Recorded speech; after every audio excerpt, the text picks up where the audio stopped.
এখন ঈমান কারে কয় আপনি কিভাবে বুঝবেন? আমরা ঈমান কারে কয় তাও জানি না, নিজে ঈমানদার আছে কিনা তাও জানি না, আমার ভিতরে ঈমান আছে না নাই তাও আমি জানি না। আমানতু বিল্লাহি ওয়া মালাইকাতিহি ওয়া কুতুবিহি ওয়া রাসূলিহি ওয়াল ইয়াউমিল আখির ওয়াল কদরি খাইরিহি ওয়া শাররিহি মিনাল্লাহি তাআলা ওয়াল বা'থি বা'দাল মাউত। এখানে 7টা কথা যদিও, কিন্তু সমষ্টি হচ্ছে এই 6টা কথা। এই 6টা কথা বিশ্বাস করার নাম হচ্ছে ঈমান। এখন ঈমান আপনার আছে না তা ভালো করে বোঝেন। আমানতু বিল্লাহি, আমি আল্লাহর উপর ঈমান আনলাম। আল্লাহর উপর ঈমান আনলাম মানে আল্লাহ ছাড়া কোনো মাবুদ নাই, আল্লাহ ছাড়া কোনো রব নাই, আল্লাহ ছাড়া কোনো বিধানদাতা নাই, আল্লাহ ছাড়া কোনো আইনদাতা নাই, এই কথা আপনি বিশ্বাস করবেন। 2 নাম্বার ওয়া মালাইকাতিহি, ফেরেশতা বিশ্বাস করেন। ওয়া কুতুবিহি, 3 নাম্বার ওয়া কুতুবিহি, ওয়া কুতুবিহির ভিতরে আল্লাহর সমস্ত কিতাব আছে। এর ভিতরে এই যে কোরআন শরীফ, এই কোরআন শরীফ আল্লাহর কিতাব, আল্লাহর কালাম। আল্লাহর কালামের ভিতরে প্রত্যেকটা আয়াত, প্রত্যেকটা নক্তা, প্রত্যেকটা শব্দের উপর আপনার ঈমান আনা লাগবে। এখন কাদের ঈমান নাই কেন? কারণ তারা এটা মানে না। ওয়ালাকিন রাসূলুল্লাহ ওয়া খাতামান নবিয়্যিন, কাদিয়ানের ঈমানে না এই জন্য, ঈমান নাই এই জন্য কারণ তারা এই আয়াত, সূরা আহজাবের এই আয়াতটা মানে না।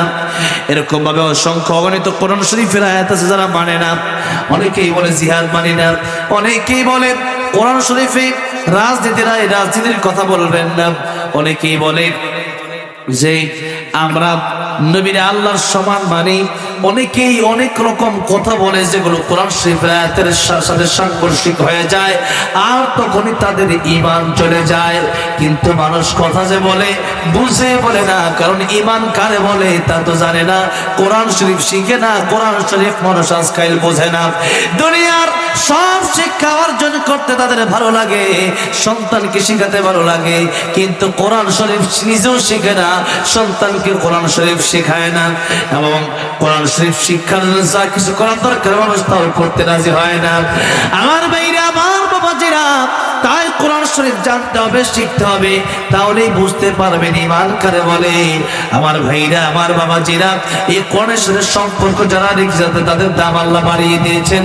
কোরআনের সাথে আমি আপনি যদি সম্পর্ক রাখি, নবী বলেন কোন আলিমান আও মুতাআল্লিমান আও মুস্তামিআন আও মুহিব্বান ওয়ালা তাকুন খামিসান ফাতালিক। আলেম হও, আলেম না হতে পারলে আলেমের ছাত্র হও, আলেমের ছাত্র হতে পারো নাই, আলেমের কথা তুমি শোনো, মানো, আলেমের কথা শুনতেও পারো নাই, আলেমকে তুমি মহব্বত করো, এটা হচ্ছে জান্নাতে যাওয়ার সর্বশেষ পথ। এখন আলেমকে মহব্বত করার মাধ্যমে জান্নাতে যাওয়ার রাস্তা আপনার সহজ হবে। আলেমকে মহব্বত কেমনে করবেন? যেমন একটা মাদ্রাসা যদি থাকে, সেই মাদ্রাসায় কিছু দান করার, সেই মাদ্রাসার ছাত্রদেরকে কিছু এক বছর চাউল কিনে দেওয়ার, ডাউল কিনে দেওয়ার, সেই মাদ্রাসার ছাত্রদেরকে ভালোবাসা, অন্তর থেকে তাদেরকে মহব্বত করা, এটা হচ্ছে আলেমকে ভালোবাসা। তাহলেও জান্নাতে যাওয়ার রাস্তাটা সহজ থাকবে। আমার ভাইরা, আমার বাবাজিরা, তাই ঈমানকে পরিপূর্ণ করা লাগবে।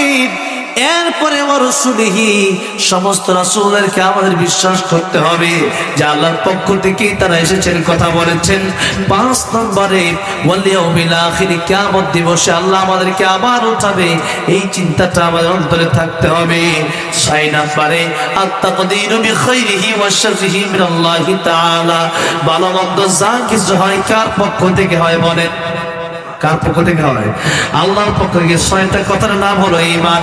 এবার আমল কারে বলে তারাক্তু ফীকুম আমরান ইল্লা তাদিল্লু মা তামাসসাকতুম বিহিমা কিতাবাল্লাহি ওয়া সুন্নাত রাসূলিহি। আল্লাহর কোরআনে যা আছে, নবীর সুন্নতে, নবীর জীবনে যা আছে, এটার নামই হলো আমল। এই আমল আপনাকে আমাকে মেনে নেওয়া লাগবে। 3 নম্বরে নিজে আমল করলে হবে না, নিজে নামাজে, সন্তান নামাজ পড়ে না, এই জন্য সন্তানের কারণে আপনাকে জাহান্নামে যাওয়া লাগবে। নিজে আপনি ভালো ঠিক আছে, কিন্তু আপনার স্ত্রী পর্দা করে না, এর জন্য আপনাকে জাহান্নামে যাওয়া লাগবে।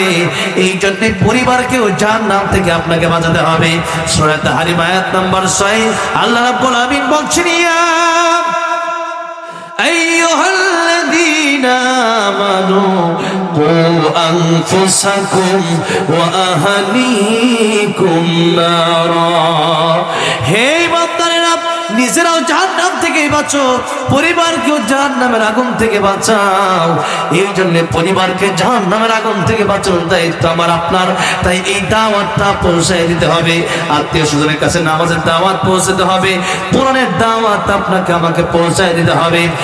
আর কোরআনের পক্ষে থাকতে গেলে, সত্যিকার ঈমান নিয়ে থাকতে গেলে অনেক আমল আসবে, বাবল আসবে, জুলুম আসবে, ভয় আসবে। আল্লাহ রাব্বুল আমিন বলছেন তখন তোমাকে ধৈর্য ধারণ করা লাগবে। এই ধৈর্য যদি ধারণ করতে পারো তাহলে কিয়ামতের ময়দানে আমি আল্লাহ রাব্বুল আমিন এমন এমন বান্দাদেরকে, এই 4 গুণ ব্যক্তির, এই 4 গুণ যাদের ভিতরে থাকবে তাদেরকে আমি আল্লাহ রাব্বুল আমিন জান্নাতের মালিক বানায় দেব। জোরে জোরে বলেন সুবহানাল্লাহ। ভাইরা আমার, বাবা জানেন এই 4 গুণ, ঈমান, নেক আমল, দাওয়াত, ধৈর্য। দুনিয়াতে কষ্ট আসবেই, ধৈর্য আমাকে আপনাকে ধারণ করতে হবে। এই 4 গুণ থাকলে আল্লাহ বলেন তুমি সফল, 4 গুণ নাই আল্লাহ বলেন তুমি ক্ষতিগ্রস্ত। আল্লাহ রাব্বুল আমাদেরকে প্রকৃত সফল বানায় দেন, জোরে বলেন আমিন। প্রকৃত সফল হয়ে কবরে যাওয়ার তৌফিক দান করেন, জোরে বলেন আমিন। এবার আল্লাহ রাব্বুল আমিন কোরআন শরীফের এক আয়াতের ভিতরে বলছেন প্রকৃত ঈমানদার কারা। সূরা হুজুরাত আল্লাহ বলেন, ইন্নামাল মুমিনুনা আল্লাযীনা আমানু বিল্লাহি ওয়া রাসূলিহি থুম্মা লাম ইয়ারতাবু ওয়া জাহাদু বিআমওয়ালিহিম ওয়া আনফুসিহিম ফি সাবিলিল্লাহ উলাইকা হুমুস সাদিকুন। ঈমানের দাবিতে সত্যবাদী তারা কারা? যারা আল্লাহকে বিশ্বাস করে, রাসূলকে বিশ্বাস করে, তার মধ্যে কোনো সন্দেহ রাখে না। 3 নম্বরে নিজের মাল দিয়া, নিজের জান দিয়া আল্লাহ রাস্তায় তারা খরচ করে, আল্লাহ রাস্তায় জিহাদ করে, নিজের মাল দিয়া, নিজের জান দিয়া। এই জন্য আজকের মাহফিলে আমাকে আরেকটা কাজের জন্য বলা হয়েছে, এই মসজিদের জন্য এবং এই ফুরকানিয়া মাদ্রাসার জন্য। এখানে যারা আছেন একেবারে শেষ মুহূর্তে নবী বলেছেন 3 ব্যক্তির দোয়া আল্লাহ খালি ফিরিয়ে দেয় না, তোমার মা বাবা, মাজলুম আর মুসাফির। মুসাফিরের দোয়া আল্লাহ রাব্বুল আমিন খালি ফিরিয়ে দেয়। আপনাদেরকে নিয়ে দোয়া করব। আর নবীজি হাদিস শরীফের ভিতরে বলেছেন, ইদা মাতাল ইনসান ইনকাতা আনহু আমালুহু, মানুষ যখন মরে যায় মানুষের আমলনামা বন্ধ হয়ে যায়। 3টা আমলনামা বাকি থাকে। একটা আমলের নাম হলো সদকায়ে জারিয়া, তার মানে মসজিদ মাদ্রাসায় দান করা। এখানে দান করে সারা জীবন নামাজ চলবে, এই নামাজের সওয়াব আপনি আজীবন পেতে থাকবেন। জোরে জোরে বলেন সুবহানাল্লাহ। এই জন্য একেবারে শেষ মুহূর্তে আল্লাহকে ভালোবেসে আল্লাহর ঘরের জন্য 1000 টাকা করে 30 জন লোক যদি হয় তাহলে আলহামদুলিল্লাহ। এতক্ষণ তো মানুষ দান করেছেনই, একবারে শেষ মুহূর্তে দোয়ার আগে 30 জন ব্যক্তি আমি চাই যারা দিবেন 1000 টাকা করে। কে আছেন মেহেরবানি করে প্রথমে হাত উঠান, যে কাল কিয়ামতের ময়দানে এই সদকায়ে জারিয়ার জন্য 1000 টাকা করে 30 জন ব্যক্তি মাত্র